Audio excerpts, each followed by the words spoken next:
퀄테스트의 전설이 한국 반도체에 전 재산을 걸었다가 발칵 뒤집어졌습니다. 미국 최고의 반도체 애널리스트가 삼성전자를 향해 대규모 공매도를 선언했거든요. 근데 삼성은 끝났다. 절대 엔비디아 퀄테스트를 통과하지 못한다. 주가는 반토막 날 것이다. 전 세계 투자자들이 그의 말에 귀를 기울였습니다. 20년간 한 번도 틀린 적 없는 남자였으니까요. 그런데 석 달 뒤 완의 남자가 전혀 다른 말을 하기 시작했습니다. 삼성전자 주가 20만 원도 가능하다. 내년 영업이익 130조 원을 넘길 것이다. 구글과 마이크로소프트 임원들이 삼성 공장 앞에 방을 얻어놓고 10을 달라고 애걸복걸하고 있다. 세상이 발칵 뒤집어졌죠. 도대체 무슨 일이 있었던 걸까요? 더 충격적인 건 따로 있었습니다. 유우키니 남자의 아버지가 30년 전 한국 반도체에 투자했다가 전 재산을 잃고 파산했다는 사실이었거든요. 그 평생 한국을 미워하며 살아온 남자가 평생 삼성을 공격해온 남자가 어떻게 하룻밤 사이에 삼성의 가장 열렬한 지지자가 된 걸까요? 한국에서 도대체 무슨 일이 벌어진 걸까요? 삼성전자가 그에게 무슨 마법을 부린 걸까요? 아니, 한국이라는 나라가 이 남자의 30년 묵은 상처를 어떻게 치유한 걸까요? 그 놀라운 이야기 지금 바로 시작합니다. 안녕하세요. 저는 뉴욕 월스트리트에서 반도체 섹터 애널리스트로 일하고 있는 마이클 브레넌이라고 합니다. 46살이고 업계에서는 저를 반도체의 신이라고 부르더군요. 솔직히 과찬이라고 생각하진 않았습니다. 20년간 제 예측이 틀린 적이 단 한 번도 없었으니까요. 2024년 9월의 어느 날이었습니다. 저는 맨해튼 42층 사무실에서 삼성전자 차트를 들여다보고 있었죠. 주가가 6만 원대를 맴돌고 있었고 HBM3 퀄테스트 실패설이 돌고 있었습니다. 완벽한 타이밍이라고 생각했어요. 저는 대규모 숏 포지션을 구축하기로 결정했습니다. 삼성전자 주가가 반토막 나면 저희 펀드는 수천억 원을 벌어들일 수 있었거든요. 투자자들에게 자신있게 말했죠. 삼성은 TSMC를 절대 따라잡지 못한다고, 한국 반도체의 시대는 끝났다고. 제 사무실 책상 위에는 아버지 로버트 브레넌의 사진이 있었습니다. 1987년 아버지는 한국 반도체의 미래를 믿고 전 재산을 투자하셨어요. 삼성이 세계를 지배할 거라고 확신하셨죠. 하지만 외환위기가 터졌고 모든 걸 잃으셨습니다. 12살이던 저는 이사 가는 날 우는 어머니를 봤습니다. 아버지는 그날 이후로 다시는 예전의 아버지가 아니었어요. 한국이라는 나라가 제 가족을 망쳤다고 저는 30년간 그렇게 믿어왔습니다. 그날 밤 딸 에밀리에게서 영상통화가 왔습니다.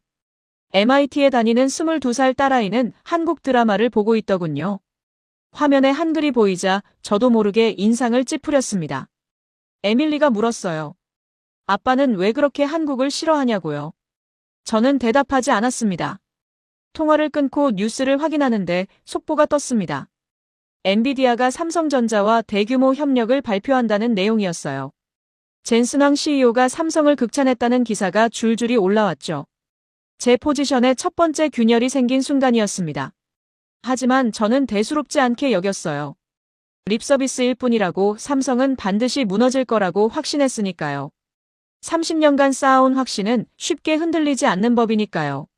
삼성전자 주가가 반등하기 시작했습니다. 7만 원을 돌파하더니 8만 원을 향해 올라가고 있었죠. 제 숏 포지션에 빨간불이 들어왔습니다. 하지만 저는 흔들리지 않았어요. 이건 일시적인 반등일 뿐이라고 믿었으니까요. 그때 데이비드 첸에게서 연락이 왔습니다. 대만계 미국인으로 라이벌 헤지펀드를 운영하는 인물이었죠. TSMC 로비스트 출신이라는 소문이 있었지만 확인된 건 아니었어요. 데이비드가 제안했습니다. 삼성 공매도 연합을 만들자고요. 여러 펀드가 힘을 합치면 삼성 주가를 확실히 끌어내릴 수 있다고 했죠. 저는 동의했습니다. 삼성에 대한 증오심 때문만은 아니었어요. 데이터가 그렇게 말하고 있다고 믿었으니까요.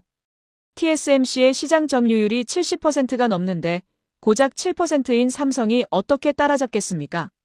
하지만 밤에 절친한 친구 제임스 오브라이언을 만났을 때 제임스가 고개를 저었습니다. 숫자만 보지 말고 현장을 봐야 한다고 했어요. 한국에 직접 가보라고 했죠. 저는 코웃음을 쳤습니다. 뭘 더 볼 게 있느냐고, 숫자가 모든 걸 말해준다고 대꾸했어요. 그런데 문제가 생겼습니다. 펀드 투자자들이 불안해하기 시작한 거예요. 삼성 주가가 계속 오르니까 의문을 품는 사람들이 늘어났죠. 주요 투자자 한 명이 직접 말했습니다. 당신이 직접 가서 확인하고 오라고요. 현장을 보지 않고 어떻게 확신할 수 있느냐고 물었죠. 어쩔 수 없었습니다. 저는 한국행을 결심했어요. 삼성의 약점을 직접 확인하고 돌아와서 투자자들을 안심시키겠다는 생각이었죠. 삼성전자 IR팀에 연락했고 강민호라는 과장이 제 방문을 담당하게 됐습니다. 출발 전날 밤 아버지가 계신 요양원에 전화했습니다. 간호사가 봤더니 아버지를 바꿔주었어요. 치매가 진행 중인 아버지는 제가 누군지 알아보지 못하셨습니다. 마이클이 누구냐고 물으시더군요. 저는 전화를 끊고 한참을 멍하니 앉아 있었습니다. 다음 날 아침 저는 인천행 비행기에 올랐습니다. 삼성을 무너뜨릴 증거를 찾겠다는 결의를 품고서요. 한국이라는 나라가 제 인생을 또 한 번 망칠 줄은, 아니 구원할 줄은 그때는 상상도 하지 못했습니다. 인천공항에 내렸을 때 저는 이미 결론을 내린 상태였습니다. 삼성의 약점을 찾아내고 사진 몇 장 찍고 보고서를 써서 투자자들을 안심시킨 뒤 돌아가면 된다고 생각했죠. 길어야 사흘이면 충분할 거라고 예상했어요. 그런데 공항을 빠져나오는 순간부터 뭔가 이상했습니다. 제가 상상했던 한국과 눈앞의 한국이 너무 달랐거든요. 아버지가 들려주신 1990년대의 한국은 혼란스럽고 불안정한 나라였어요. 하지만 눈앞에 펼쳐진 건 세계 어느 공항과 비교해도 뒤지지 않는 시스템이었습니다. 로봇이 안내를 하고 모든 게 자동화되어 있었죠. 강민호 과장이 입국장에서 저를 기다리고 있었습니다. 34살의 젊은 남자였는데 눈이 반짝반짝 빛나더군요. 영어가 유창했고 웃음이 끊이지 않았어요. 저를 보자마자 두 손으로 악수를 청하며 환영한다고 했습니다. 너무 열정적이어서 오히려 불편했죠. 뭔가 숨기려고 이러는 건 아닐까 의심이 들었으니까요. 공항에서 화성 캠퍼스까지 가는 길이 또 충격이었습니다. 고속도로 인프라가 예상보다 훨씬 좋았어요. 강민호가 설명해 주었는데 이 도로가 지어진 게 불과 몇 년 전이라고 하더군요. 창밖으로 첨단 건물들이 스쳐 지나갔습니다. 삼성, SK, LG 로고가 달린 건물들이 끝없이 이어졌죠. 저는 속으로 생각했어요. 겉모습만 번지르르한 거라고 속을 들여다보면 다를 거라고요. 화성 캠퍼스에 도착했을 때는 해가 뉘엿뉘엿 지고 있었습니다. 건물 규모에 한 번 놀랐고 보안 시스템에 두 번 놀랐어요. 제 홍채와 지문을 동시에 인식하더니 방문증을 발급해 주었죠. 미국의 어떤 기업에서도 본 적 없는 수준이었습니다. 회의실에서 박서진 상무를 만났습니다. 42살의 여성이었는데 첫인상이 강렬했어요. 키가 170cm는 좋게 되어 보였고 눈빛이 날카로웠죠. 저와 악수하면서 말하더군요. 브레넌 씨의 보고서는 다 읽었다고, 특히 삼성에 대한 부분을 흥미롭게 봤다고요. 비꼬는 건지 진심인지 알 수 없었습니다. 저는 단도직입적으로 물었습니다. HBM3 퀄 테스트 실패설이 사실이냐고요. 박서진 상무가 미소를 지었어요. 사실이 아니라면 믿으시겠냐고 되물었죠. 저는 대답하지 못했습니다. 그녀가 말했어요. 직접 보여드리겠다고 내일 클린룸 투어를 준비했다고요. 저녁 식사 자리에서 강민호가 이것저것 설명해 주었습니다. 삼성의 역사, 반도체 사업의 시작, 위기를 극복한 이야기들이었죠. 저는 건성으로 들었어요. 어차피 다 홍보용 이야기일 거라고 생각했으니까요. 하지만 한 가지 이야기에서 귀가 솔깃해졌습니다. 1998년 외환위기 때 삼성이 어떻게 살아남았는지에 대한 이야기였어요. 강민호가 말했습니다. 당시 모든 전문가들이 삼성 반도체는 끝났다고 했다고요. 외국 자본이 빠져나가고 주가가 폭락하고 직원들 월급도 못 줄 지경이었다고 했죠. 하지만 삼성은 오히려 그때 투자를 늘렸다고 합니다. 미친 짓이라는 소리를 들으면서도요. 저는 그 이야기를 들으면서 아버지를 떠올렸습니다. 아버지도 그때 삼성을 믿으셨죠.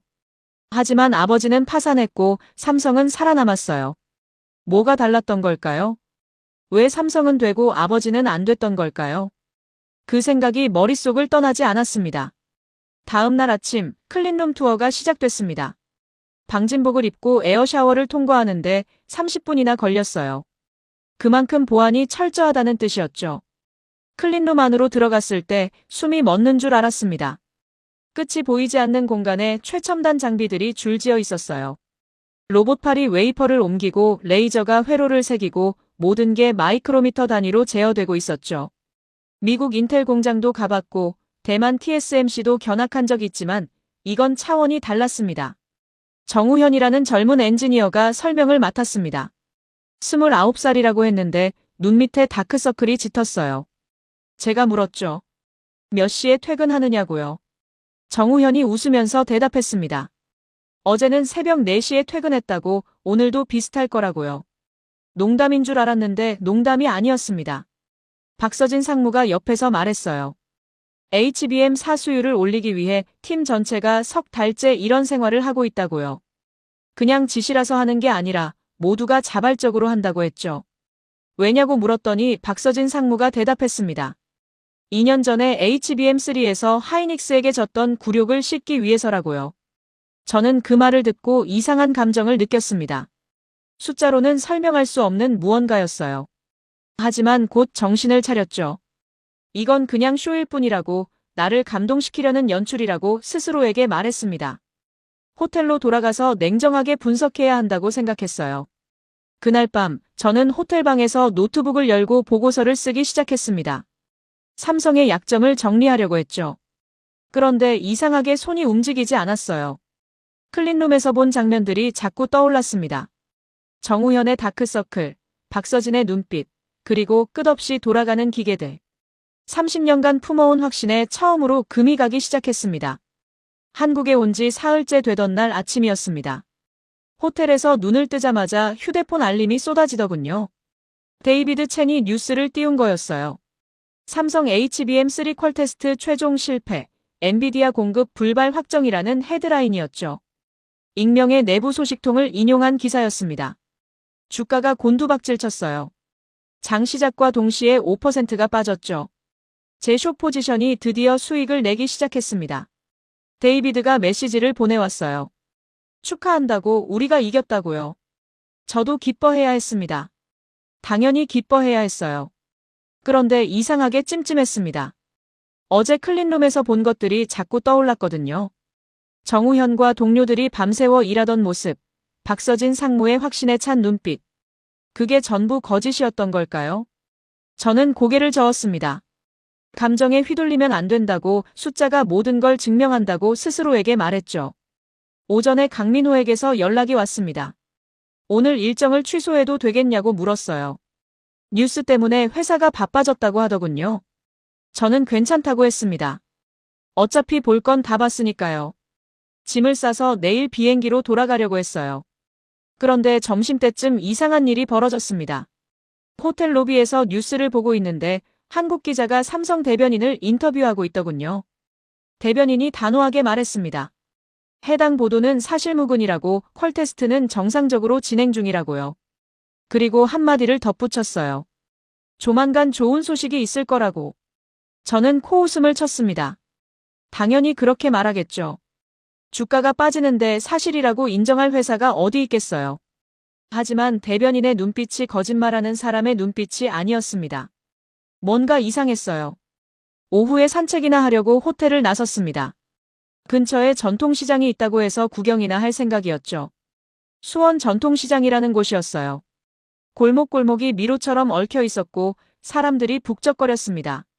한글 간판들 사이를 걷는데 묘한 기분이 들었어요. 저는 길을 잃었습니다. 휴대폰 지도 앱도 골목 안에서는 제대로 작동하지 않더군요. 해가 지기 시작했고 배도 고팠어요. 주변을 두리번거리다가 작은 식당 하나가 눈에 들어왔습니다.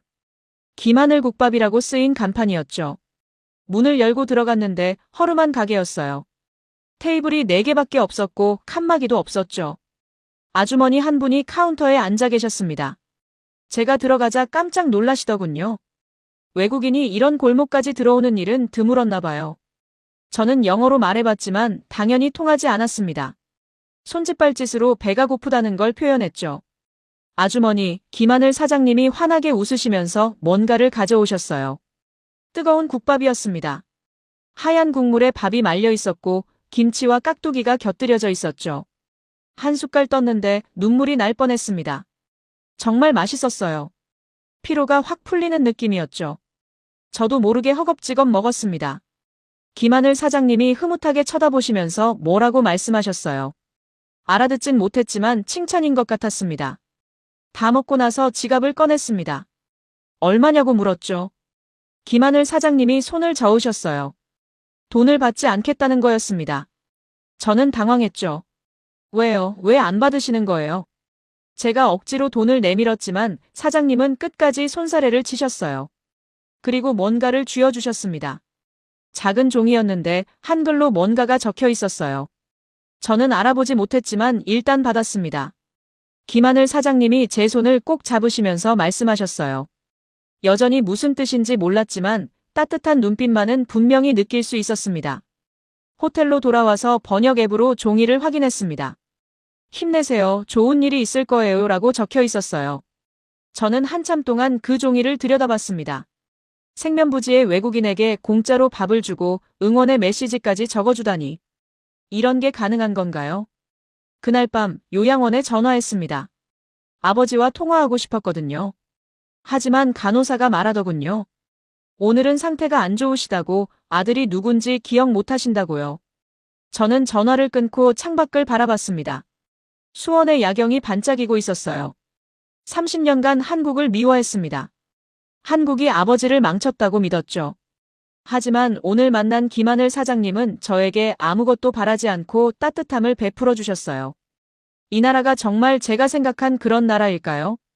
처음으로 의문이 들기 시작했습니다. 노트북을 열어 데이비드 첸에게 메시지를 보냈습니다.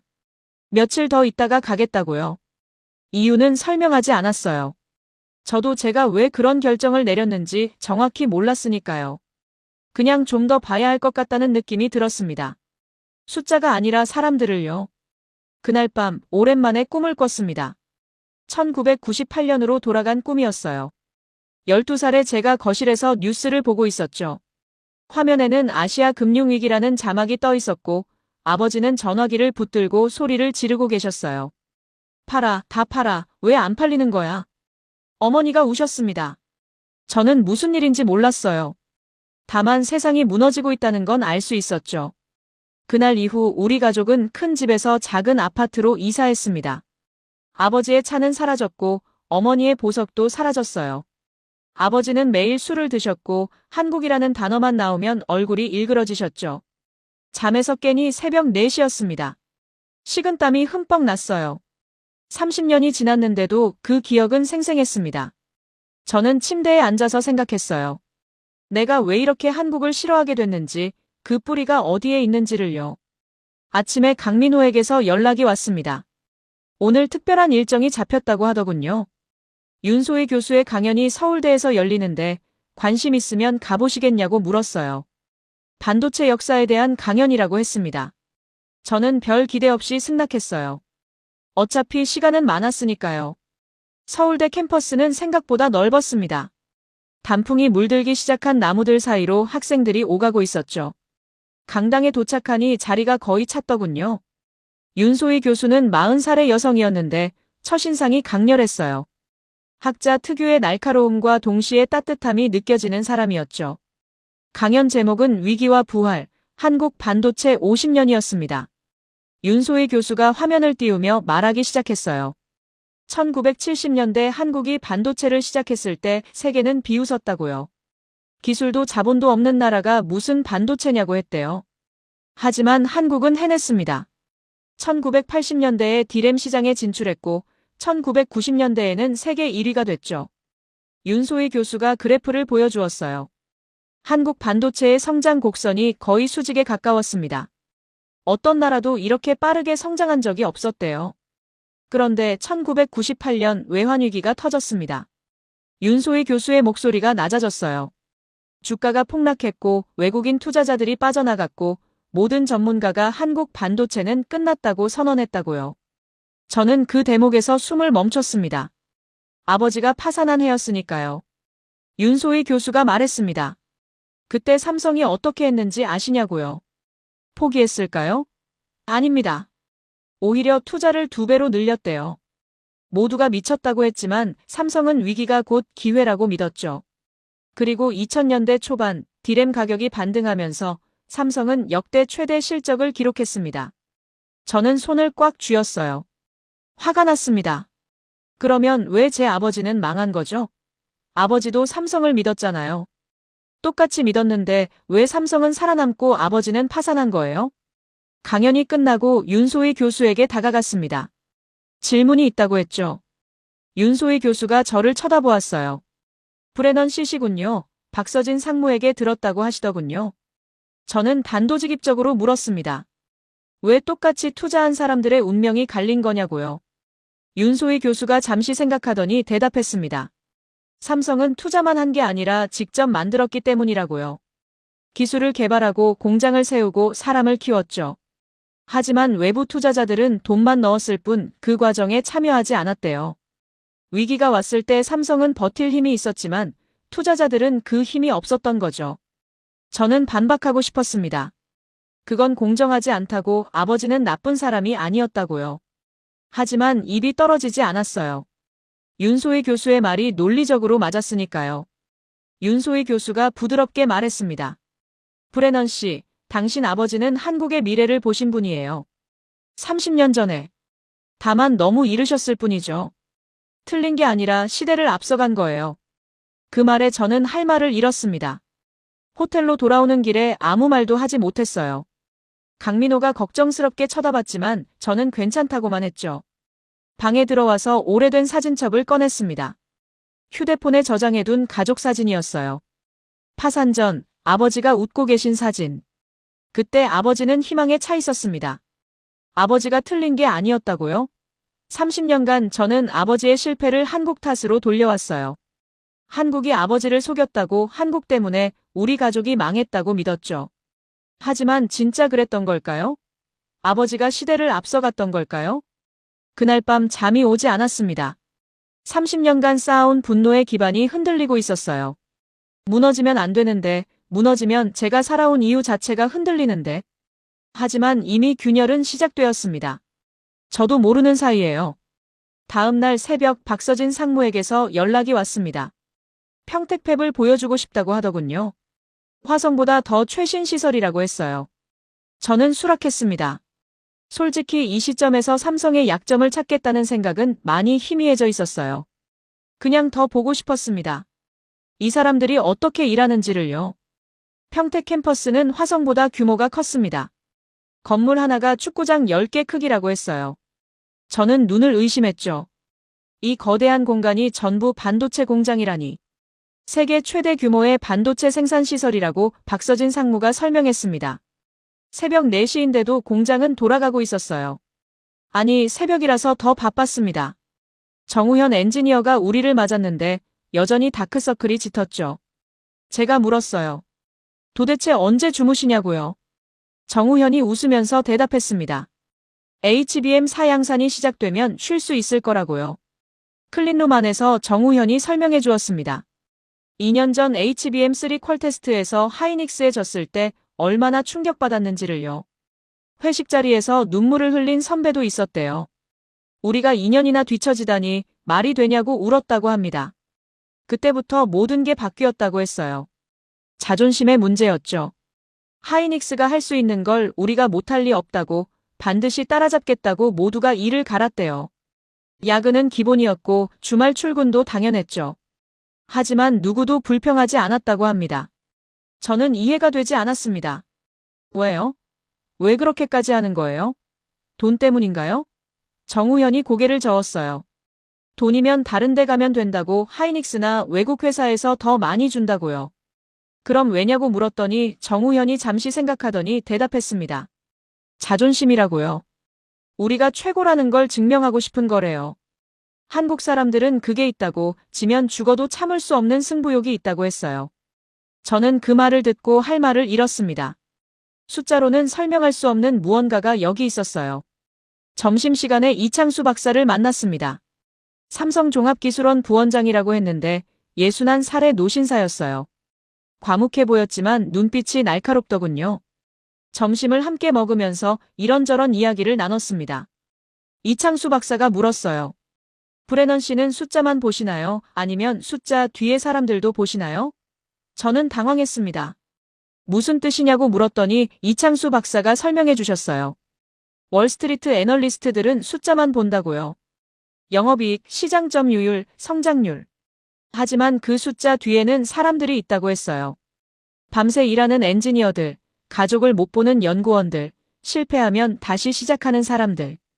그 사람들을 보지 않으면 진짜 가치를 알 수 없다고 하셨죠. 저는 대답하지 못했습니다. 솔직히 저는 평생 숫자만 봐왔거든요.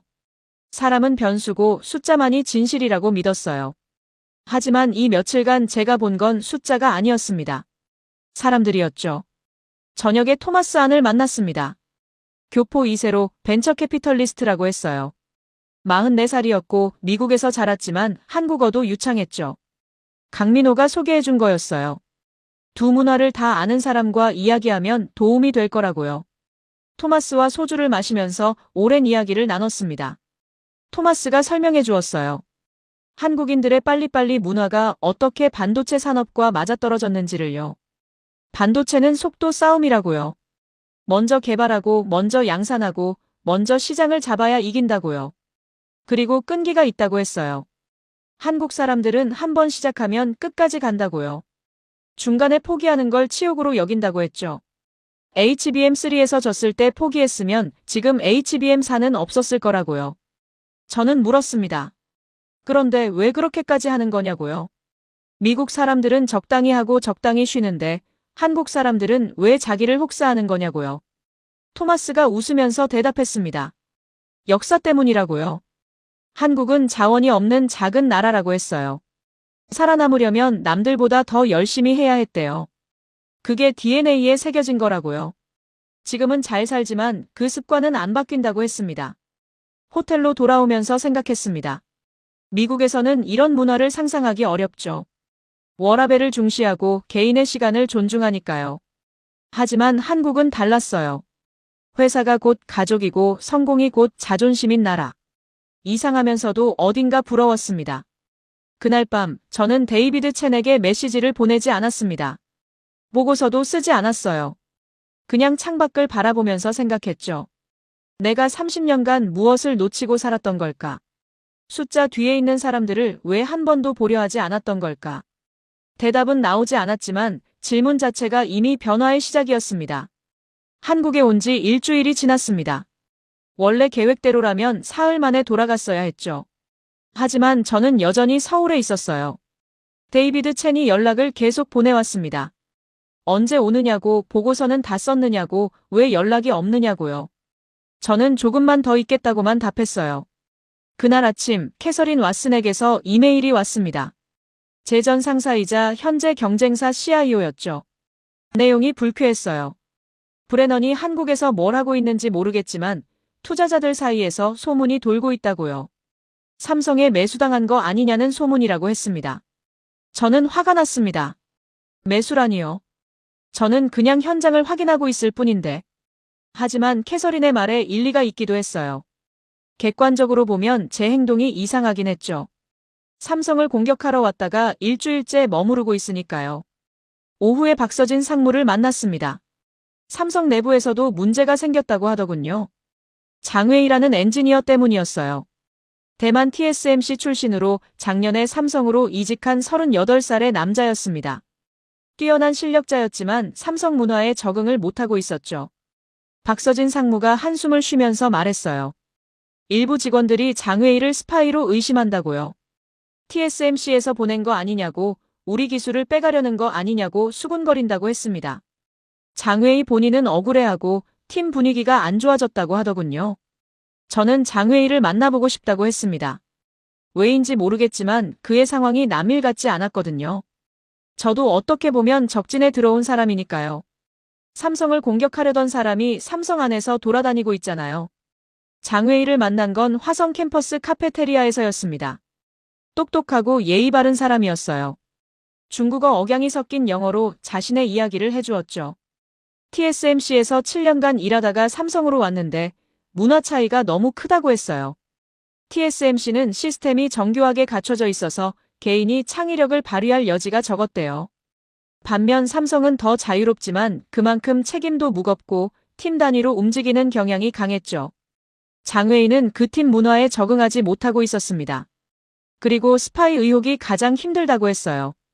밤새 일해도 믿어주지 않고 회의에서 발언해도 의심의 눈초리를 받는다고요. 여러 번 그만두려고 했는데 박서진 상무가 말려서 버티고 있다고 했습니다. 저는 묘한 동질감을 느꼈어요. 저도 30년간 한국을 의심하며 살았거든요. 모든 증거가 한국을 가리켜도 믿지 않았죠. 장외일을 의심하는 삼성 직원들과 제가 뭐가 다른가요? 편견이라는 건 양쪽에 다 있는 거였습니다. 저녁에 데이비드 첸에게서 다시 연락이 왔습니다. 이번에는 화가 잔뜩 나 있었어요. 캐서린이 투자자들에게 이메일을 돌렸다고 하더군요. 브레넌이 삼성에 넘어갔을 가능성이 있다고 우리 연합에서 빼야 한다고요. 데이비드가 물었습니다. 사실이냐고요? 저는 아니라고 대답했어요. 하지만 확신이 없었습니다. 제가 삼성에 넘어간 건가요? 아니면 진실을 보기 시작한 건가요? 스스로도 구분이 되지 않았어요. 그날 밤 호텔바에서 혼자 위스키를 마셨습니다. 머릿속이 복잡했어요. 한쪽에서는 데이비드와 캐서린이 압박하고 있고 다른 쪽에서는 박서진과 강민호가 진심으로 대해주고 있었죠. 누가 맞는 건지 모르겠었어요. 휴대폰에 에밀리에게서 메시지가 왔습니다. 아빠 괜찮아요? 왜 한국에 이렇게 오래 있어요? 저는 대답하지 못했어요. 뭐라고 해야 할지 몰랐거든요. 딸에게 아빠가 30년간 틀렸을 수도 있다고 어떻게 말하겠어요. 자정이 넘어서 방으로 돌아왔습니다. 노트북을 열어 데이터를 다시 확인했어요. 삼성의 재무제표, 시장점유율, 기술력 분석 자료들. 숫자는 여전히 삼성이 TSMC에 뒤처져 있다고 말하고 있었습니다. 하지만 숫자가 보여주지 못하는 게 있었어요. 정우현의 다크서클, 장외희의 고충, 이창수 박사의 질문. 숫자 뒤의 사람들. 저는 보고서 파일을 닫았습니다. 아직은 쓸 수 없었어요. 더 봐야 했습니다. 진실이 뭔지 확인해야 했죠. 그게 삼성에게 유리한 결론이든 제 기존 입장을 뒷받침하는 결론이든 상관없이요. 그냥 진실이 알고 싶었습니다. 그날은 예정에 없던 일정이 잡혔습니다. 엔비디아 라지브 파텔 부사장이 삼성을 방문한다고 했어요. HBM 4공급 협의를 위해서였죠. 박서진 상무가 저에게도 참석하겠냐고 물었는데 솔직히 놀랐습니다. 외부인인 제가 그런 자리에 있어도 되는 건지. 박서진 상무가 말했어요. 브레넌 씨가 직접 보시는 게 좋을 것 같다고요. 숫자가 아니라 현실을요. 저는 승낙했습니다. 거절할 이유가 없었죠. 어떤 결론을 내리든 더 많은 정보는 도움이 될 테니까요. 회의는 화성 캠퍼스 임원 회의실에서 열렸습니다. 라지브 파텔이 들어왔을 때 분위기가 달라졌어요. 인도계 미국인으로 48살이었는데 눈빛이 날카롭더군요. 그는 엔비디아에서 공급망을 총괄하는 핵심 인물이었습니다. 라지브가 먼저 말을 꺼냈어요. 중간 테스트 결과를 검토했다고요. 회의실이 조용해졌습니다. 모두가 숨을 죽이고 있었죠. 저도 긴장했어요. 이 순간이 삼성의 운명을 결정할 수도 있었으니까요. 라지브가 천천히 말했습니다. 삼성의 HBM 4중간 테스트 결과가 예상을 뛰어넘었다고요. 성능 지표 대부분에서 목표치를 초과했대요. 그리고 덧붙였어요. 하이닉스보다 좋았다고, 마이크론보다도 좋았다고요.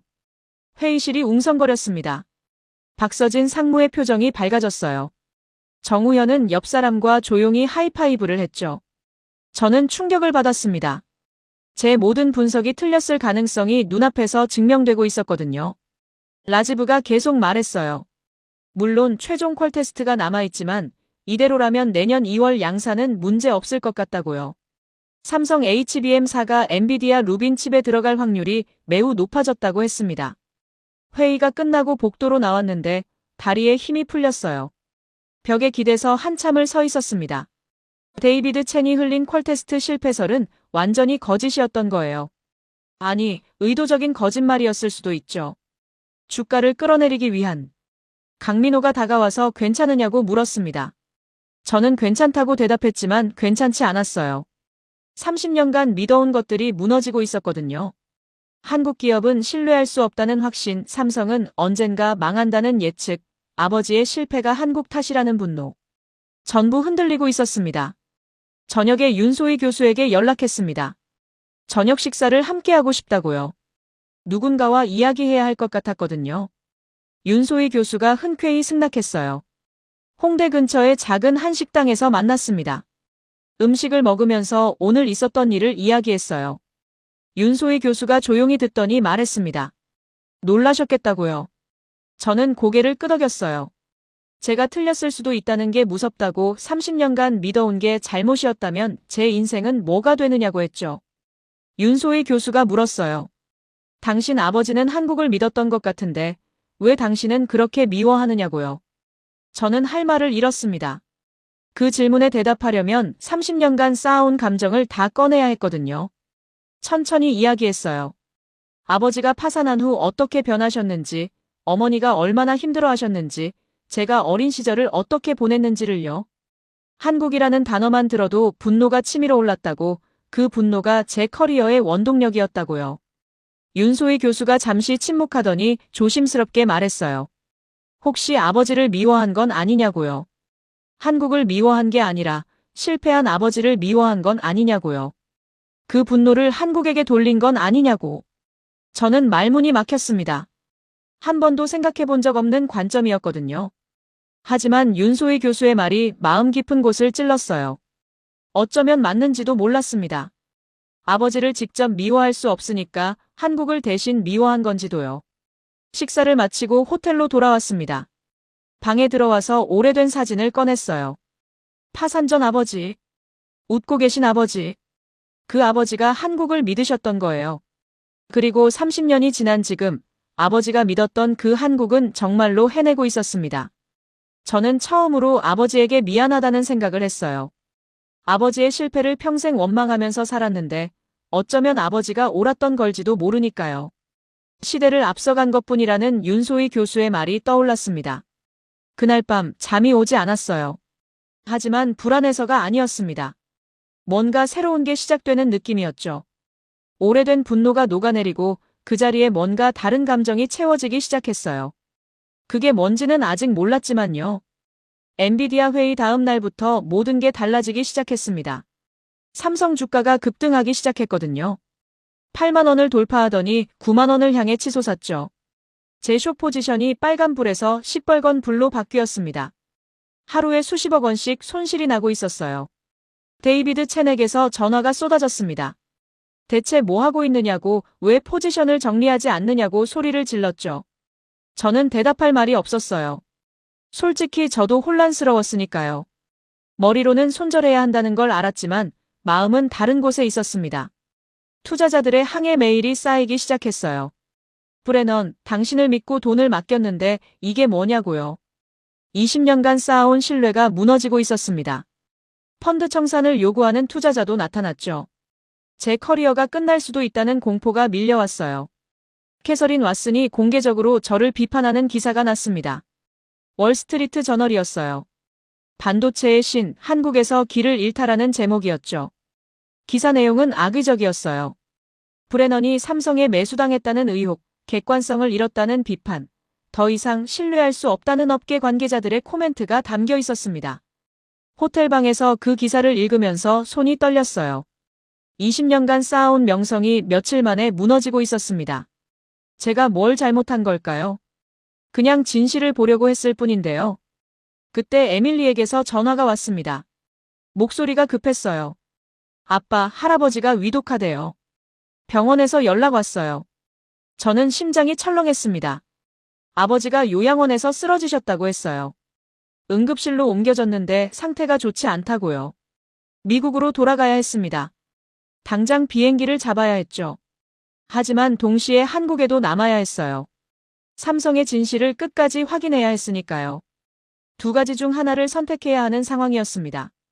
데이비드 체넥에서 또 연락이 왔어요.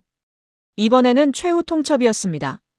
지금 당장 포지션을 2배로 늘리지 않으면 연합에서 배제하겠다고요. 삼성 주가가 오르는 건 일시적인 거품이라고, 곧 꺼질 거라고 했죠. 지금이 기회라고, 더 베팅하라고 압박했습니다. 저는 갈림길에 서 있었어요. 데이비드 말대로 하면 연합에 남을 수 있고, 만약 삼성이 정말로 무너지면 큰 돈을 벌 수 있었죠. 하지만 제가 본 것들은 그렇지 않다고 말하고 있었어요. 정우현의 눈물겨운 노력, 라지브 파텔의 긍정적 평가, 숫자, 뒤에 있는 사람들. 밤이 깊어갔습니다. 호텔방에 혼자 앉아서 천장을 바라봤어요. 아버지는 병원에 누워 계시고 투자자들은 분노하고 있고 캐서린은 저를 공격하고 있고 데이비드는 압박하고 있었죠. 사방이 막힌 기분이었습니다. 그때 문을 두드리는 소리가 났어요. 늦은 시간이라 의아했죠. 문을 열었더니 호텔 직원이 서 있었습니다. 손에 도시락 가방을 들고 있었어요. 누가 보냈느냐고 물었더니 강민호 씨가 전해달라고 했다고 하더군요. 도시락을 열어봤습니다. 김밥과 반찬들이 정갈하게 담겨 있었어요. 그리고 손편지가 한 장. 한글로 적혀 있어서 번역 앱을 돌렸죠. 김하늘 사장님이 보낸 거였어요. 수원 전통시장 국밥집 그분이요. 편지 내용은 이랬습니다. 그날 식당에 오신 외국 손님이 자꾸 생각나서요. 힘들어 보이셨거든요. 밥은 잘 드시고 계신지 모르겠네요. 힘들 때일수록 밥을 잘 먹어야 해요. 누군지 몰라도 응원합니다. 건강하세요. 저는 그 편지를 읽다가 눈물이 났습니다. 생면부지의 외국인을 한 번 만난 사람을 기억하고 도시락까지 보내주다니요. 강민호에게 물어보니 김하늘 사장님이 제 이야기를 듣고 직접 도시락을 싸셨다고 했어요. 외국에서 온 손님이 힘들어하는 것 같다고 밥이라도 보내주고 싶다고 하셨대요. 이게 한국인가요? 제가 30년간 미워한 나라가 이런 나라인가요? 돈도 안 되고 아무 이익도 없는데 그냥 사람이 힘들어 보여서 밥을 보내주는 나라. 저는 김밥을 먹으면서 펑펑 울었습니다. 30년 만에 처음으로 한국이라는 나라에 감사함을 느꼈어요. 다음 날 아침 박서진 상무에게서 연락이 왔습니다. 만나고 싶다고요. 중요한 걸 보여주고 싶다고 했어요. 저는 수락했습니다. 어차피 비행기는 저녁이었고 그 전까지 시간이 있었거든요. 아버지 상태는 안정됐다고 에밀리가 연락해줬어요.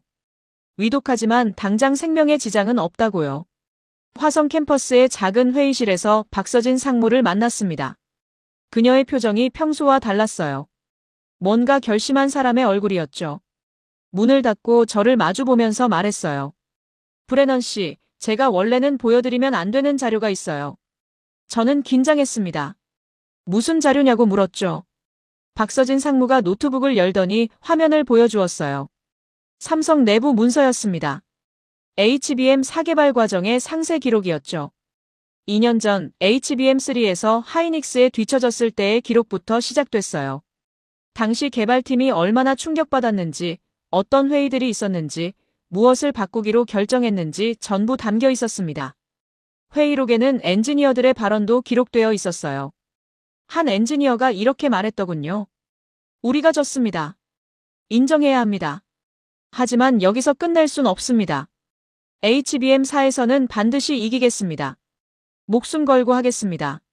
다른 엔지니어도 비슷한 말을 했어요. 하이닉스가 2년 앞서갔으면 우리는 3년치 일을 2년에 끝내면 됩니다. 저는 그 기록들을 읽으면서 숨이 막혔어요. 이건 숫자가 아니었습니다. 사람들의 피와 땀과 눈물이었죠. 밤샘 근무 기록, 주말 출근 통계, 심지어 병가를 쓰지 않고 일한 사람들의 명단까지 있었어요. 박서진 상무가 말했어요. 저희가 왜 HBM4를 성공시킬 수 있었는지 아시겠어요? 숫자로는 설명이 안 됩니다. 이 사람들이 목숨을 걸었기 때문이에요. 자존심을 걸었기 때문이고요. 저는 물었습니다. 왜 저에게 이걸 보여주시는 거예요? 저는 적이잖아요. 삼성을 공격하러 온 사람이에요. 박서진 상무가 미소를 지었어요. 브레넌 씨가 적이라고 생각하지 않아요. 진실을 찾으려는 사람이라고 생각해요. 공정한 사람이라고 믿으니까 보여드리는 거예요. 그 말에 저는 할 말을 잃었습니다. 저를 믿는다고요? 삼성을 망하게 하려고 쇼 포지션을 잡은 저를요? 30년간 한국을 미워해온 저를요? 박서진 상무가 덧붙였어요. 브레넌 씨 아버지 이야기 들었어요. 외환위기 때 한국에 투자하셨다가 파산하셨다면서요. 저는 고개를 끄덕였죠. 박서진 상무가 말했어요. 그분은 한국을 믿으신 거예요. 결과는 안 좋았지만 그 믿음은 틀리지 않았어요. 지금 삼성이 증명하고 있잖아요. 저는 창밖을 바라봤습니다.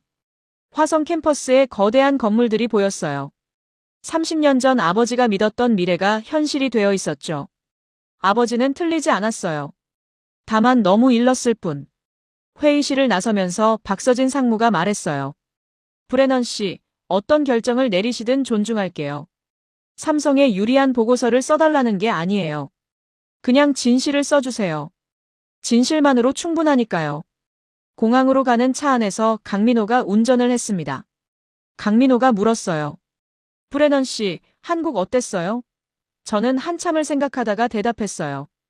예상과 달랐다고요. 좋은 의미로. 강민호가 환하게 웃었어요. 다음에 또 오세요. 더 좋은 거 보여드릴게요. 비행기에 올라 좌석에 앉았습니다. 창밖으로 인천공항이 보였어요. 한국에 온 지 열흘. 제 인생에서 가장 긴 열흘이었습니다. 30년간 쌓아온 것들이 무너지고 새로운 무언가가 쌓이기 시작한 열흘. 비행기가 이륙했습니다. 한국 땅이 점점 작아지는 걸 보면서 생각했어요. 나는 돌아올 것이다. 반드시. 그리고 제대로 된 보고서를 쓸 것이다. 진실을 담은 보고서를. 그게 어떤 결과를 가져오든 상관없이요. 14시간의 비행 동안 저는 잠을 자지 못했습니다. 머릿속에서 계속 생각이 맴돌았거든요. 아버지, 삼성, 한국, 데이비드, 캐서린. 모든 것이 뒤엉켜 있었어요. 하지만 한 가지는 분명해졌습니다. 저는 더 이상 예전의 마이클 브레넌이 아니었어요. 뉴욕에 도착하자마자 병원으로 달려갔습니다. 아버지는 중환자실에 계셨어요. 에밀리가 복도에서 저를 맞았죠. 아빠, 할아버지가 아빠를 자꾸 찾으셨대요. 마이클 하시면서요. 저는 가슴이 찢어지는 것 같았습니다. 중환자실에 들어갔어요.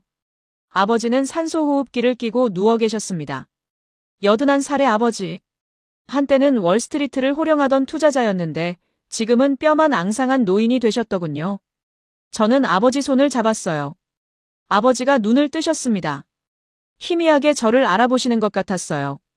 마이클이냐고 물으셨죠. 네, 아버지. 저예요. 아버지가 힘겹게 말씀하셨어요. 한국에 갔었다면서. 저는 고개를 끄덕였어요. 아버지가 손을 꽉 쥐셨습니다.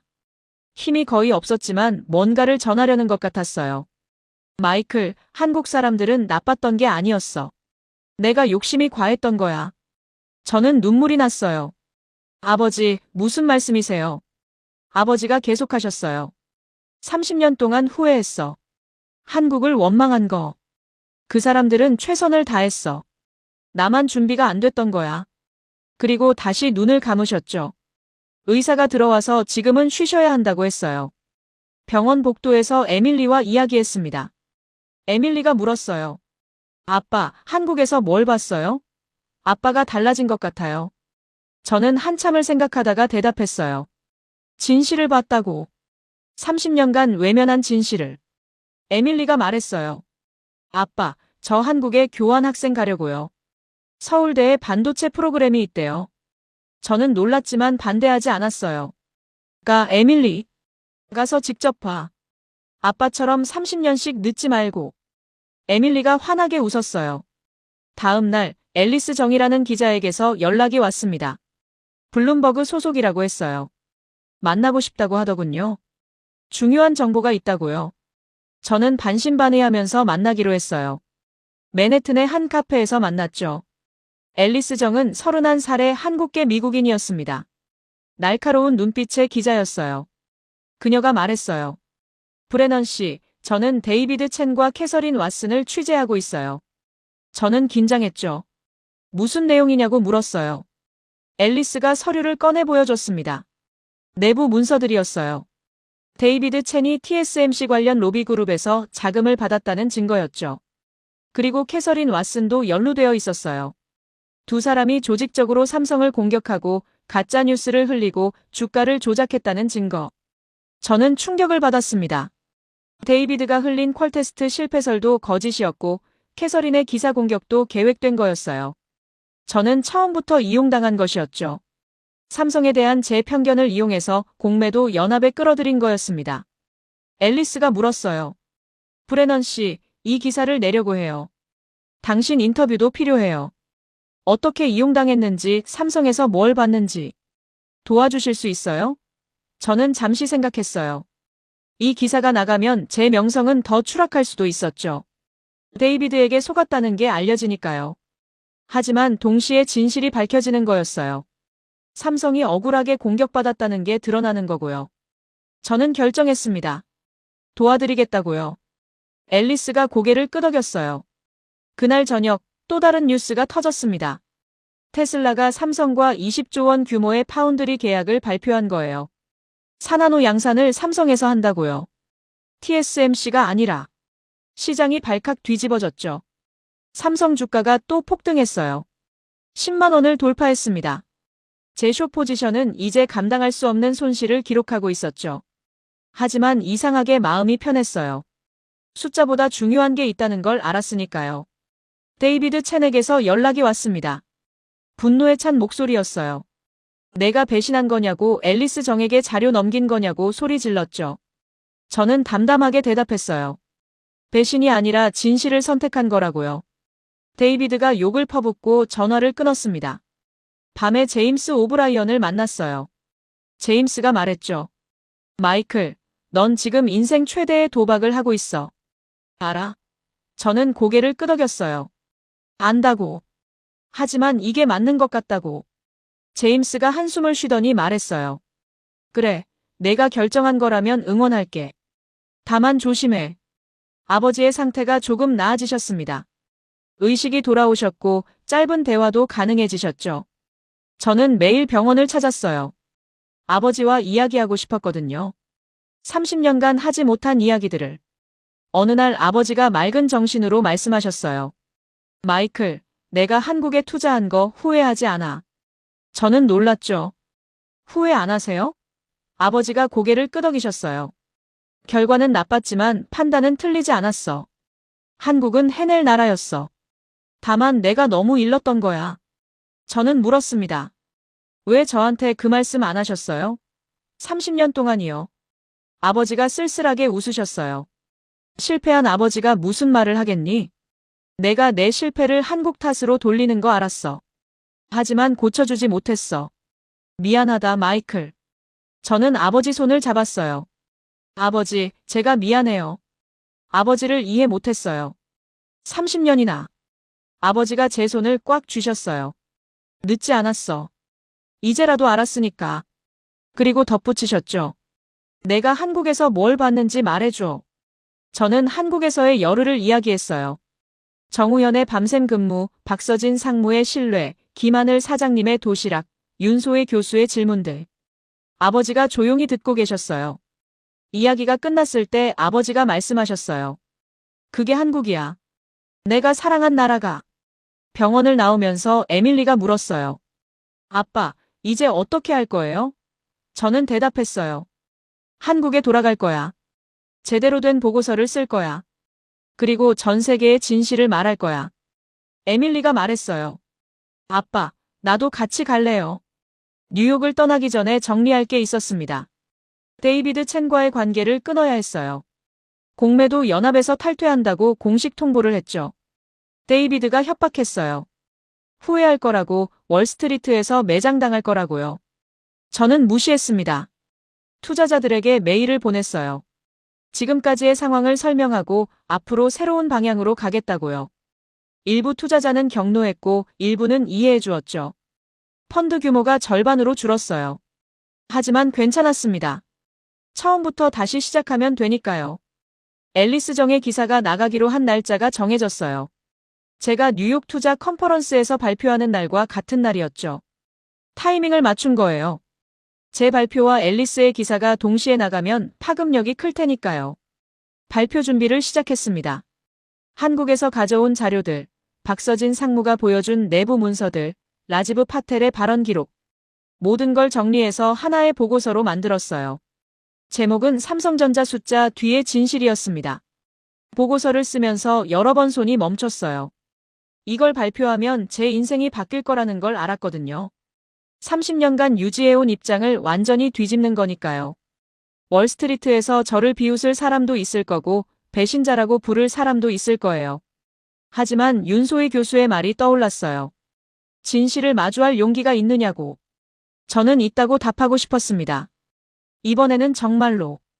한국행 비행기에 오르기 전날 밤 아버지를 마지막으로 뵀어요.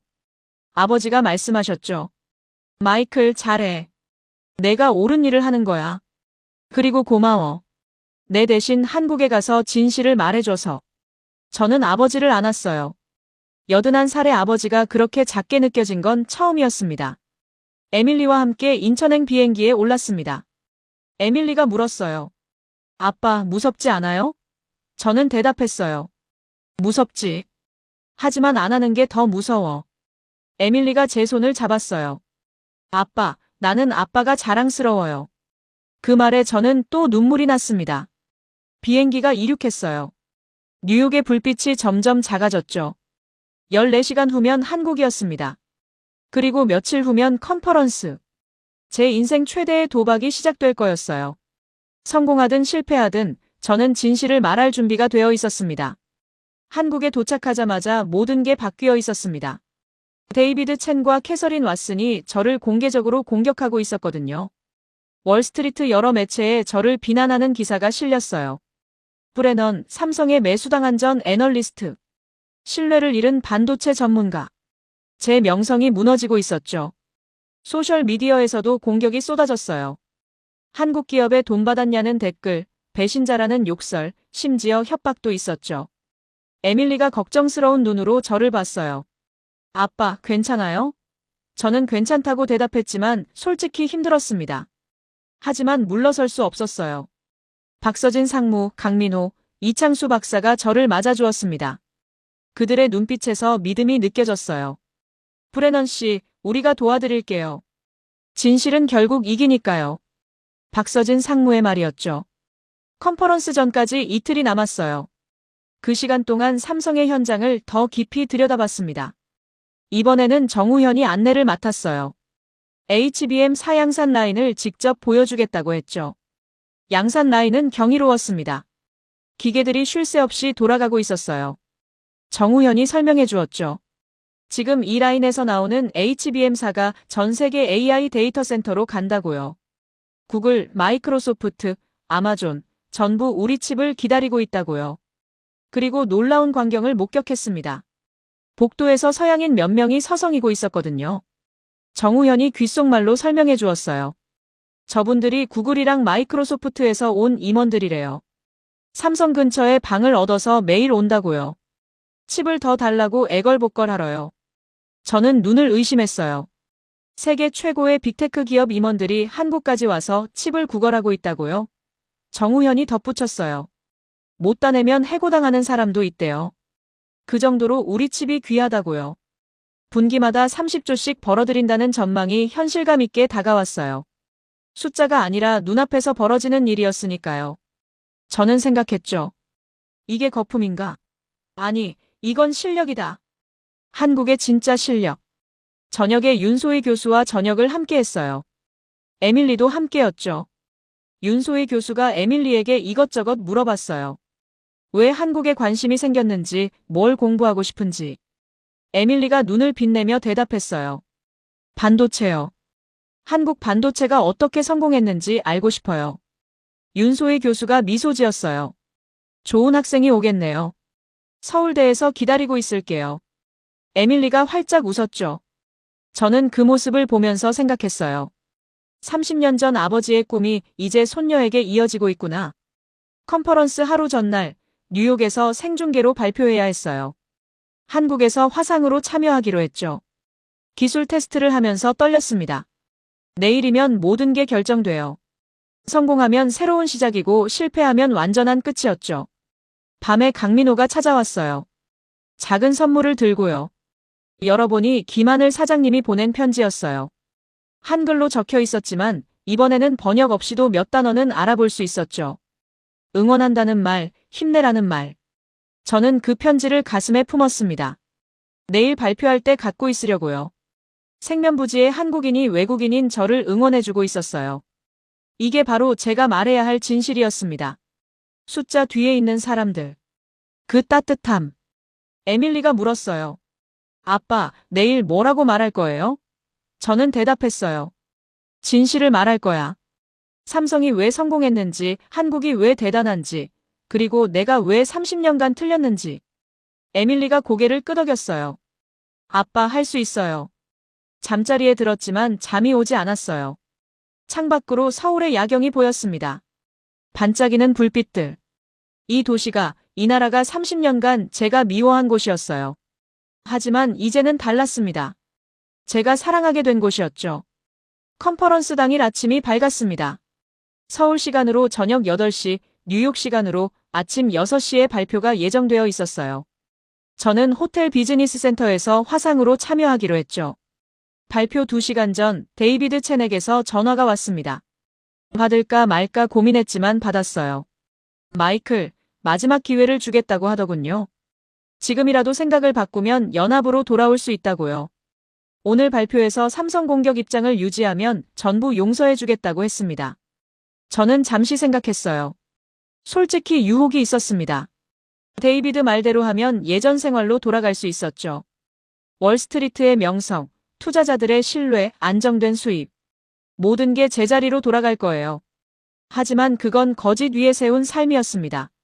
30년간 거짓 위에 살아왔어요. 아버지의 실패를 한국 탓으로 돌리고 편견을 사실로 포장하고 숫자 뒤에 진실을 외면하면서요.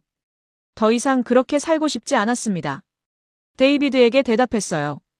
거절한다고. 나는 오늘 진실을 말할 거라고요. 데이비드가 욕을 퍼부었어요.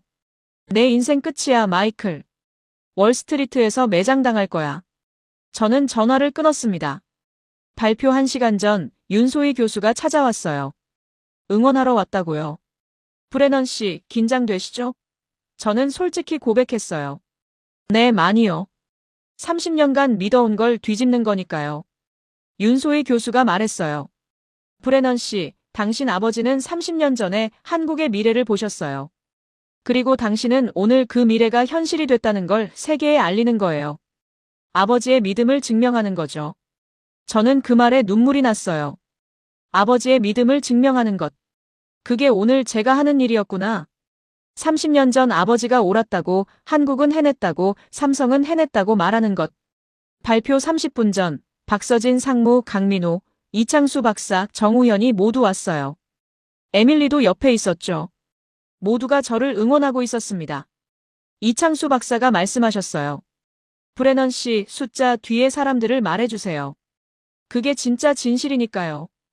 화면에 뉴욕 컨퍼런스장이 보였습니다. 수백 명의 투자자들이 앉아 있었어요. 데이비드 첸과 캐서린 왓슨도 앞줄에 있었죠. 두 사람의 눈빛이 차가웠어요. 저를 망하게 하려고 기다리고 있는 것 같았습니다. 사회자가 제 이름을 불렀어요. 마이클 브레넌 씨, 발표해 주시죠. 저는 심호흡을 했습니다. 그리고 말하기 시작했어요. 안녕하십니까?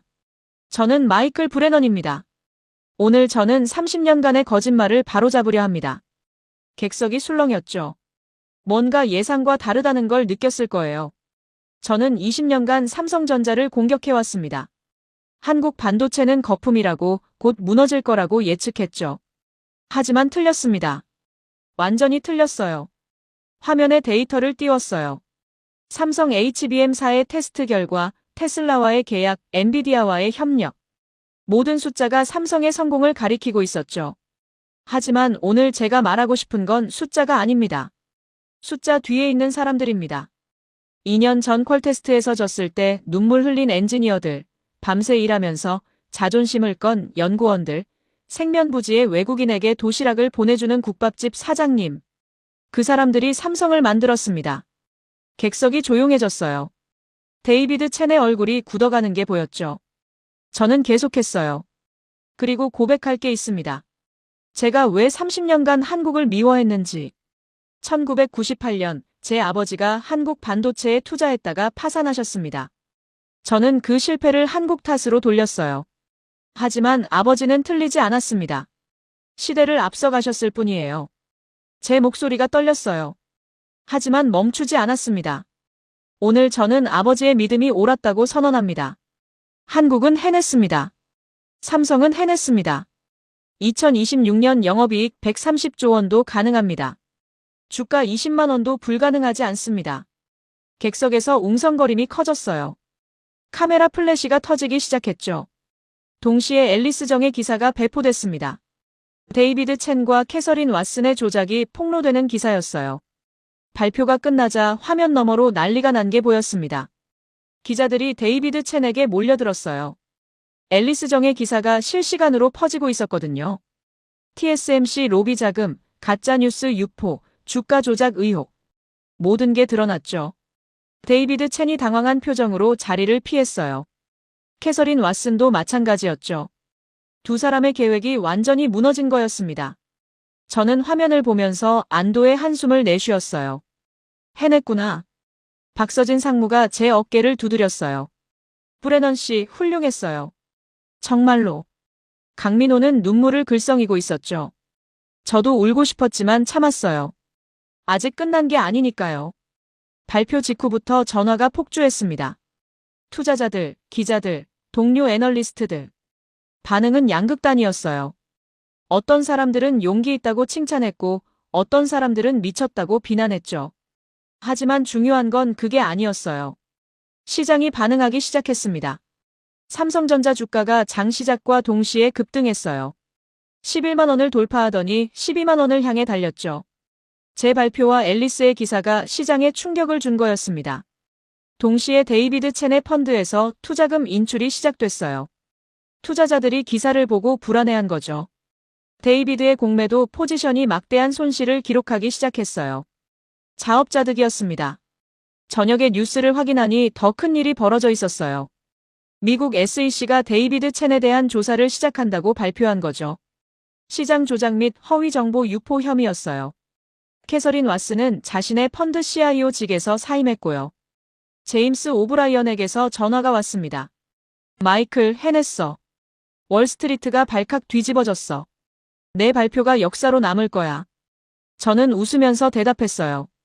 진실이 이긴 거야, 제임스. 밤에 아버지에게 화상통화를 했습니다. 에밀리가 병원에서 연결해줬어요. 아버지는 침대에 누워 계셨지만 눈빛이 밝았어요. 마이클, 봤다. 내 발표. 저는 물었죠.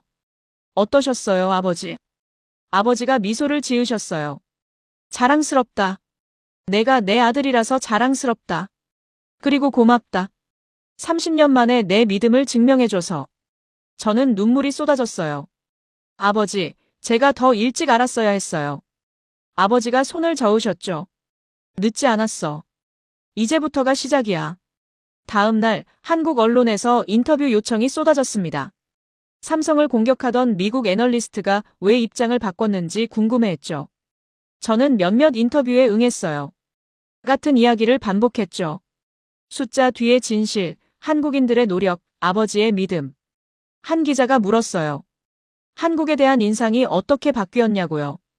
저는 대답했어요. 30년간 한국을 미워했습니다.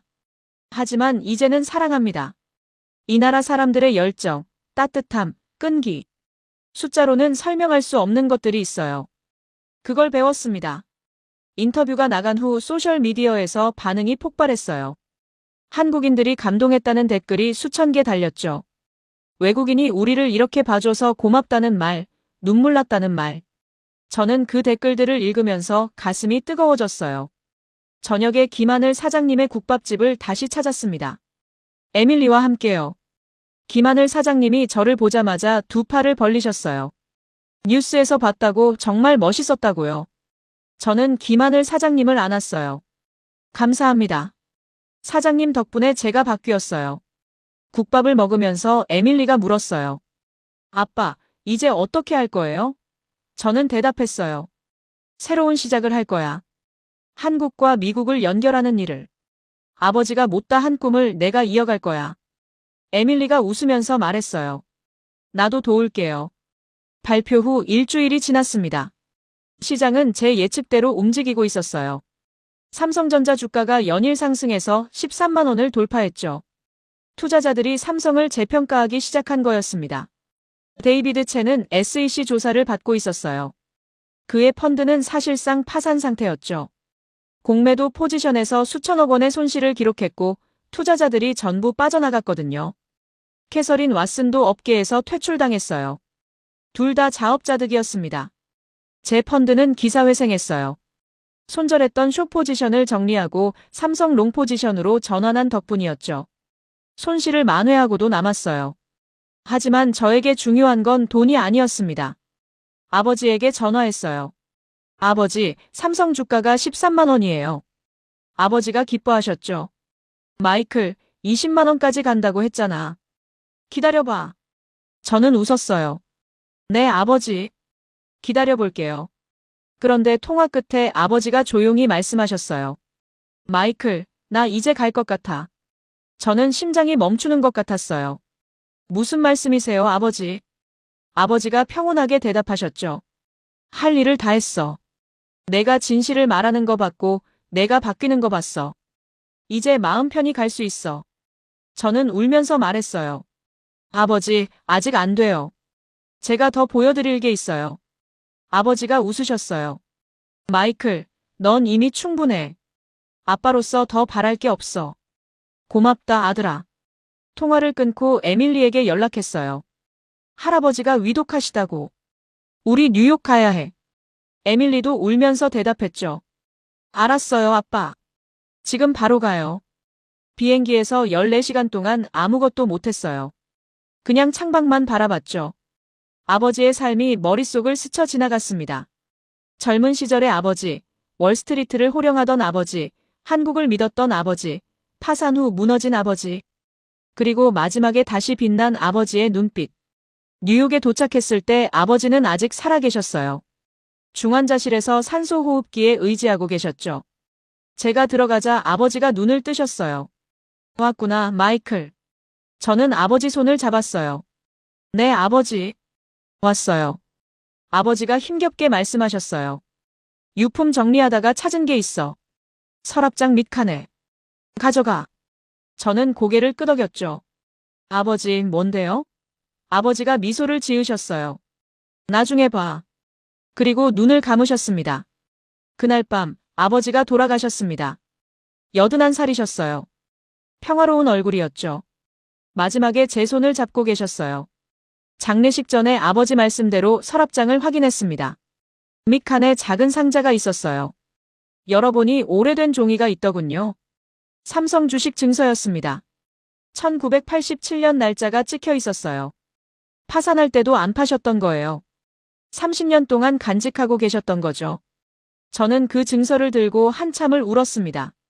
아버지는 끝까지 한국을 믿으셨구나. 삼성을 믿으셨구나. 에밀리에게 보여줬어요. 에밀리도 울었죠. 할아버지가 이걸 갖고 계셨대요. 저는 고개를 끄덕였어요. 아버지의 믿음이었어. 30년간 포기하지 않은 믿음. 장례식 날 한국에서 화환이 왔습니다. 박서진 상무, 강민호, 이창수 박사, 윤소희 교수, 심지어 김하늘 사장님까지 모두가 아버지를 추모해 주었어요. 아버지가 직접 만난 적 없는 사람들이 아버지의 죽음을 슬퍼해 주었습니다. 저는 그 화환들 앞에서 결심했어요. 아버지의 뜻을 이어가겠다고. 한국과 미국을 연결하고 진실을 말하고 숫자 뒤의 사람들을 보는 사람이 되겠다고. 아버지 장례를 마치고 다시 한국으로 돌아왔습니다. 이번에는 더 오래 머물 계획이었어요. 아니, 어쩌면 영원히 머물지도 모르겠다고 생각했죠. 삼성의 2월 HBM 사양산이 시작됐다는 소식이 들려왔어요. 박서진 상무가 초대해 주어서 양산 기념식에 참석했죠. 화성 캠퍼스의 대강당에 수백 명이 모였어요. 엔지니어들, 연구원들, 임원들. 모두의 얼굴에 자부심이 가득했습니다. 무대에서 발표가 있었어요. HBM 사양산 성공을 선언하는 발표였죠. 엔비디아 루빈칩에 삼성 HBM사가 들어간다는 공식 발표도 있었어요. 회장이 함께였습니다. 하이닉스와의 경쟁에서 비등비등한 수준까지 올라왔다는 거였죠. 정우현이 옆에서 설명해 주었어요. 2년 전에 졌을 때 눈물 흘렸던 선배가 저기 있다고요. 무대 앞줄에 앉아서 환하게 웃고 있었죠. 정우현이 말했어요. 선배가 그랬대요. 이날을 위해 2년을 버텼다고. 이제 웃어도 된다고. 저는 그 광경을 보면서 눈물이 났어요. 숫자로는 설명할 수 없는 거였습니다. 이 사람들의 눈물, 땀, 자존심. 그게 삼성을 만든 거였죠. 며칠 후 더 큰 뉴스가 터졌습니다. 젠슨 황 엔비디아 CEO가 한국을 방문한다는 거였어요. 저도 취재진 자격으로 동행할 수 있었죠. 경주에서 한국 정부 관계자들과 회담이 있었어요. 젠슨 황이 발표했습니다. 엔비디아가 한국에 GPU 26만 개를 공급하겠다고요. 그중 5만 개는 삼성으로 간다고 했죠. AI 팩토리 구축을 위해서요. 그리고 한마디를 덧붙였어요. 삼성은 우리의 가장 중요한 파트너입니다. 로봇칩은 전량 삼성에서 생산할 겁니다. 회장이 흐뭇한 표정으로 고개를 끄덕였어요. 저는 그 장면을 보면서 생각했죠. 아버지가 보셨으면 얼마나 좋았을까. 30년 전에 믿었던 그 미래가 지금 현실이 되고 있잖아. 저녁에 기사를 썼습니다. 한국은 어떻게 반도체 전쟁에서 역전했는가라는 제목이었어요. TSMC의 애리조나 공장 부진과 대비되는 삼성의 약진, 엔비디아와의 협력, HBM 4성공. 모든 걸 담았죠. 기사가 나가자 반응이 폭발적이었어요. 전 세계에서 읽혔죠. 특히 미국 투자자들 사이에서 화제가 됐어요. 삼성을 재평가해야 한다는 목소리가 커졌죠. 제 기사 하나가 시장 분위기를 바꾸고 있었습니다. 한국 언론에서도 많이 인용됐어요. 한국을 미워했던 미국 애널리스트가 한국의 저력을 인정했다고요. 저는 인터뷰에서 말했어요.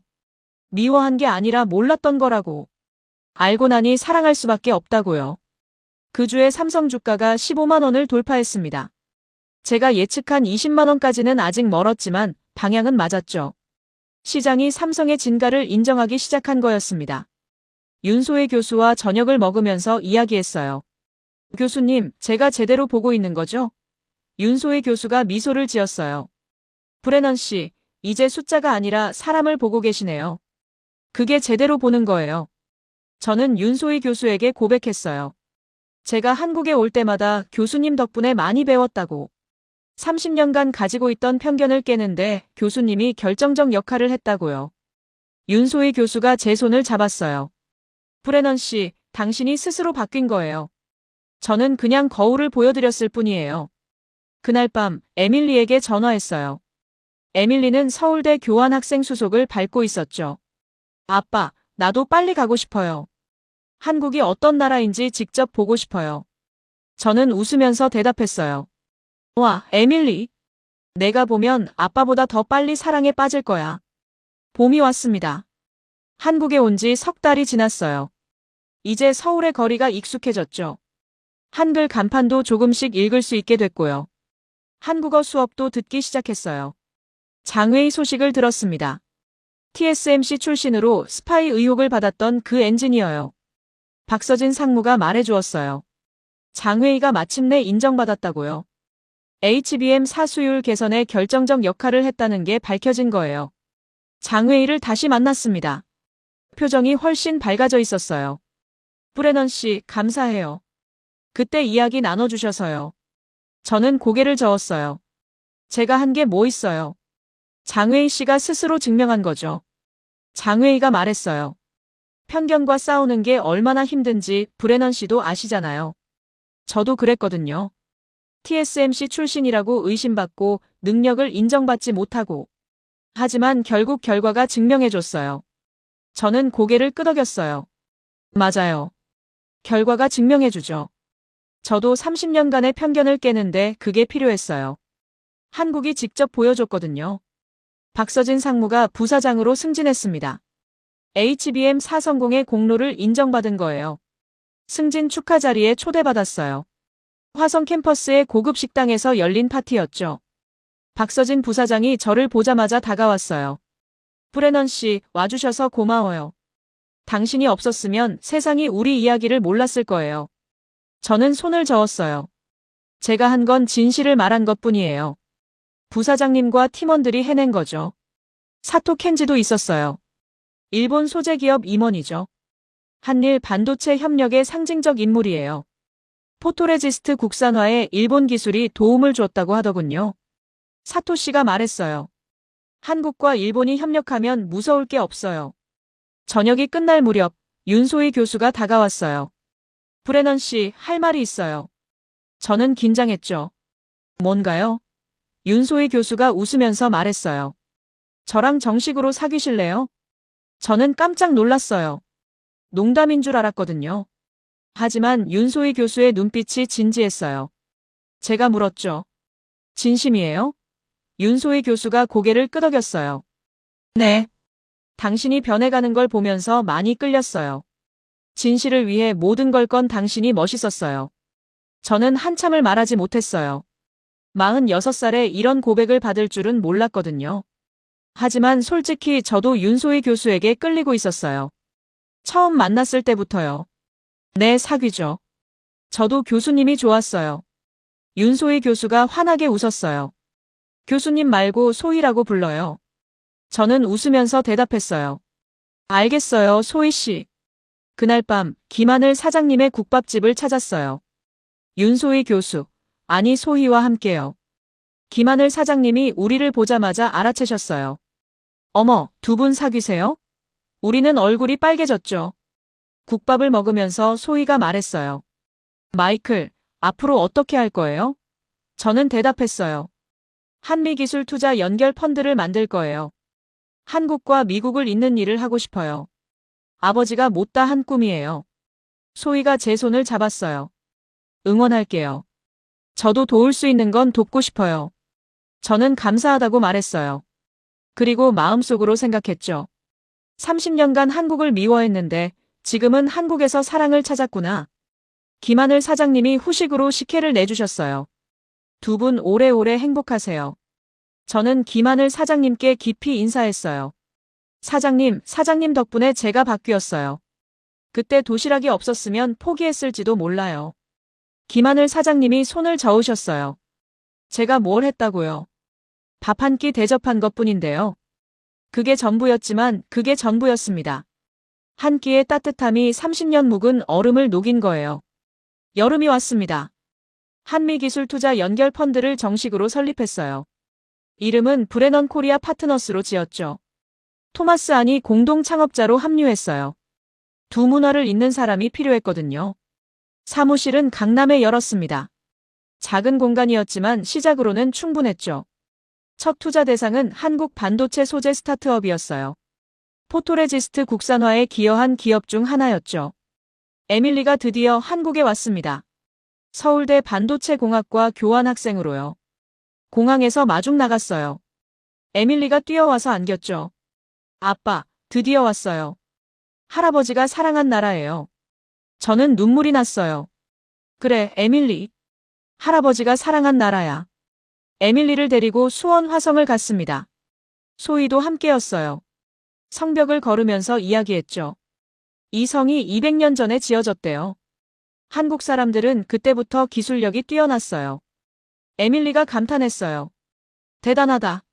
저녁에 김하늘 사장님의 국밥집에 갔습니다. 에밀리에게 소개해주고 싶었거든요. 김하늘 사장님이 에밀리를 보자마자 환하게 웃으셨어요. 어머, 딸이구나. 아빠 닮아서 예쁘네. 에밀리가 쑥스러워했죠. 국밥을 먹으면서 에밀리가 물었어요. 사장님, 왜 아빠에게 그때 공짜로 밥을 주셨어요? 김하늘 사장님이 대답하셨어요. 힘들어 보여서요. 밥이라도 먹여야 할 것 같았어요. 외국인이든 한국인이든 배고픈 사람은 똑같잖아요. 에밀리가 눈물을 글썽였어요. 한국 사람들은 정말 따뜻하네요. 김하늘 사장님이 에밀리 손을 잡았어요. 여기 있는 동안 힘들면 언제든 와. 밥은 무조건 공짜야. 에밀리가 감사하다고 인사했죠. 가을에 이창수 박사의 은퇴 기념 강연이 열렸습니다. 서울대 대강당에서요. 수백 명이 모였어요. 삼성, 하이닉스, 대학교, 연구소에서 온 사람들이었죠. 이창수 박사가 강연에서 저를 언급하셨어요. 제가 아는 외국인 중에 가장 용감한 사람이 있어요. 마이클 브레넌 씨입니다. 30년간의 편견을 버리고 진실을 선택한 사람이에요. 숫자 뒤의 사람들을 본 사람이죠. 청중이 박수를 보냈어요.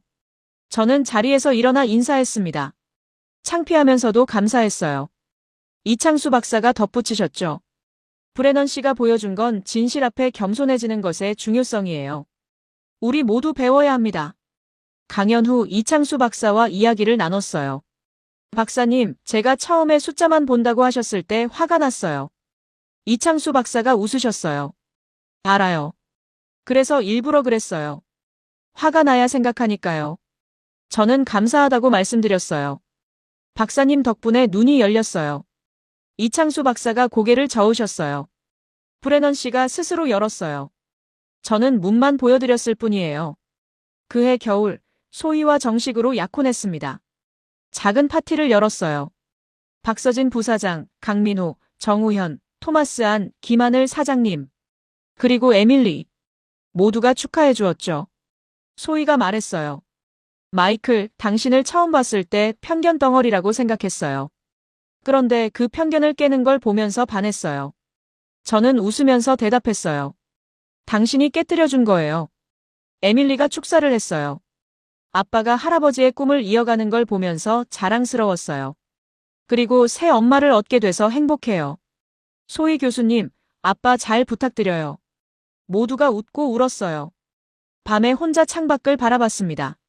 서울의 야경이 반짝이고 있었어요. 30년 전 아버지가 꿈꿨던 미래가 지금 눈앞에 펼쳐져 있었죠. 그리고 저는 그 미래의 일부가 되어 있었습니다. 아버지, 해냈어요. 아버지가 옳았어요. 2026년 봄이 왔습니다. 벚꽃이 만개한 서울은 정말 아름다웠어요. 소희와 함께 여의도 벚꽃길을 걸었죠. 1년 전만 해도 상상할 수 없던 일이었습니다. 그날 아침 뉴스 속보가 떴어요. 삼성전자 주가가 20만 원을 돌파했습니다. 역대 최고가. 저는 멈춰서서 휴대폰 화면을 들여다봤어요. 제가 예측한 바로 그 숫자였죠. 소희가 물었어요. 됐네요. 20만 원. 저는 고개를 끄덕였어요. 네, 됐어요. 아버지가 보셨으면 좋았을 텐데. 소희가 제 손을 잡았어요. 어디선가 보고 계실 거예요. 에밀리에게 전화했어요. 에밀리, 삼성 20만 원이야. 에밀리가 환호했죠. 아빠, 대박. 할아버지가 옳았다는 거잖아요. 저는 웃으면서 대답했어요. 그래, 할아버지가 옳았어. 30년 전부터. 오후에 강민호에게서 연락이 왔어요. 브레넌 씨, 파티 하나 열려고 하는데 오실래요? 삼성 20만 원 기념이요. 저는 당연히 가겠다고 했죠. 화성 캠퍼스에서 열린 파티에 갔습니다. 박서진 부사장, 정우현, 이창수 박사, 장회의. 모두가 있었어요. 샴페인을 터뜨리고 건배했죠. 삼성전자 20만 원. 모두가 환호했어요. 박서진 부사장이 저에게 다가왔어요. 브레넌 씨, 1년 반 전에 처음 만났을 때 기억해요? 삼성을 공격하려고 오셨잖아요. 저는 쑥스럽게 웃었어요. 네, 그랬죠. 정말 부끄러워요. 박서진 부사장이 고개를 저었어요. 부끄러워할 거 없어요. 당신은 진실을 찾았잖아요. 그게 중요한 거예요. 저는 감사하다고 말했어요. 부사장님이 믿어주셔서 제가 바뀔 수 있었어요. 저녁에 김하늘 사장님의 국밥집에 갔습니다. 이번에는 대가족이었어요. 소희, 에밀리, 강민호, 정우현까지. 작은 가게가 꽉 찼죠. 김하늘 사장님이 특별히 잔치국수를 만들어주셨어요. 밥을 먹으면서 강민호가 말했어요. 브레넌 씨, 한국에 처음 왔을 때 솔직히 걱정했어요. 이 사람 설득할 수 있을까 하고요. 저는 웃었어요. 설득당한 정도가 아니라 완전히 바뀌었죠. 정우현이 덧붙였어요. 저도 처음에는 외국인 애널리스트가 뭘 알겠나 했어요. 근데 브레넌 씨가 새벽에 클린룸 온 거 보고 달라 보였어요. 진심으로 알려고 하는구나 싶었죠. 김하늘 사장님이 말씀하셨어요. 나는 그냥 배고픈 사람한테 밥 줬을 뿐인데 이렇게 좋은 일이 생길 줄 몰랐어요. 저는 김하늘 사장님 손을 잡았어요. 사장님, 그 밥 한 끼가 제 인생을 바꿨어요. 정말이에요. 밤에 호텔로 돌아와서 아버지 유품인 삼성 주식 증서를 꺼냈습니다. 액자에 넣어서 사무실 벽에 걸어둘 생각이었어요. 1987년에 산 주식. 30년 동안 간직한 아버지의 믿음. 창밖으로 한강이 보였어요. 야경이 반짝이고 있었죠. 저는 중얼거렸어요. 아버지, 해냈어요. 삼성 20만 원이에요. 아버지가 옳았어요. 소희가 옆에 와서 안겼어요. 무슨 생각해요? 저는 대답했어요. 아버지 생각. 그리고 한국 생각. 30년 동안 미워한 나라를 지금은 사랑한다는 게 신기해요. 소희가 웃었어요. 사랑은 원래 그래요. 예상 못한 곳에서 오는 거예요. 저는 고개를 끄덕였어요. 맞아요. 예상 못했어요. 완전히. 다음 날 아침 사무실에 출근했습니다. 브레넌 코리아 파트너스. 작은 회사지만 제 꿈이 담긴 곳이었죠. 벽에 아버지의 주식 증서를 걸었어요. 그리고 옆에 김하늘 사장님이 보내준 편지도 나란히 걸었죠. 토마스 안이 물었어요. 그게 뭐예요? 저는 대답했어요. 믿음과 따뜻함이에요. 이 두 가지가 제 인생을 바꿨거든요. 오전에 회의가 있었어요. 새로운 투자건을 논의하는 자리였죠. 한국 배터리 스타트업이었어요. 숫자를 검토하다가 멈췄습니다. 이 회사 사람들은 어때요? 열정이 있어요? 직원이 대답했어요. 네, 대표가 3년째 적자인데도 포기 안 하고 있대요. 저는 미소를 지었어요. 투자하죠. 숫자보다 사람이 먼저예요. 회의가 끝나고 창밖을 바라봤습니다. 서울의 봄 햇살이 따사로웠어요. 30년간의 여정이 여기까지 왔구나. 아버지의 실패로 시작해서 아버지의 믿음을 증명하는 것으로 끝났구나. 아니, 끝이 아니었습니다. 새로운 시작이었죠. 한국과 미국을 잇는 일, 숫자, 뒤에 사람들을 보는 일, 진실을 말하는 일. 제 새로운 인생이 막 시작되고 있었어요. 휴대폰에 메시지가 왔습니다. 소희였어요. 점심 뭐 먹을래요? 저는 대답했어요. 국밥이요. 김하늘 사장님 가게로 가요. 소희가 웃는 이모티콘을 보냈어요. 저는 코트를 입고 사무실을 나섰습니다. 서울의 봄바람이 불어왔어요. 따뜻했습니다. 모든 게 따뜻했어요. 고마웠습니다. 대한민국. 그리고 사랑합니다.